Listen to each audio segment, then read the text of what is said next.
Guys, what's up? Kaya tayo guys. Sarap ito oh. Ito yung ginataang tilapia guys. Piso ito.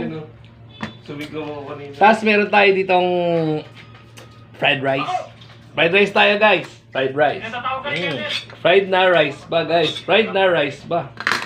Tapos meron pa siya yung kahapon na ito guys oh. Yun oh. Yung ang tawag dyan? Paksiw guys. Ito mabisa ito guys. Ulo. Oh! Masarap nito. Sabay petsay. Ay! Ewan ko lang guys. Saan ka pa? Ulo. Ko? Kasurot na.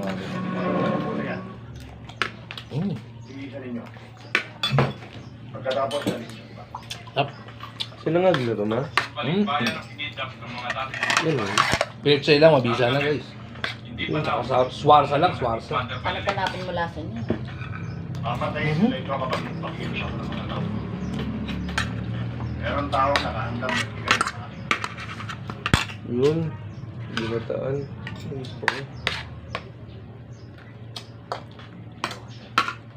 Depende sa gusto nito yun guys eh. Anong paggamit sa mga lista? Pagka minsan isdang wala ayaw niya. Pero pagka ganyan mga gata-gata, kahit paano, magpapalabas siya dyan. Pero noon, Yan. under pressure ng militar. Lalo na ang dating Pangulo. Nope. Kailangan ikulong ka. Akin na lang yan, ma. Para mapagbigyan ng sigaw ng taong bayan. Dapat sa gobyerno. Dapat to guys, nagkakamay pero huwag na. Ay nakala na ako may kasama. Ang kamayan to yun. Sarap mo. Bakit mahal ko yun? Nabigat? Sarap.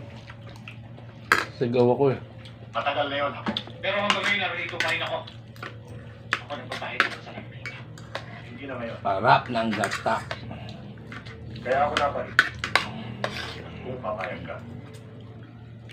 Hindi lamang tatanggap ka ng malaking halaga.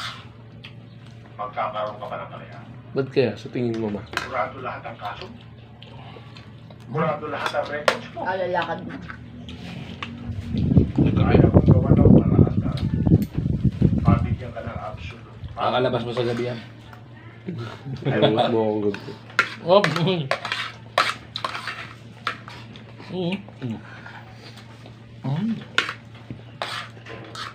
Alam mong kaya ko yun. Sarap. Ano ba ito yung kahapon no? Back to you. Isa guys. Sarap.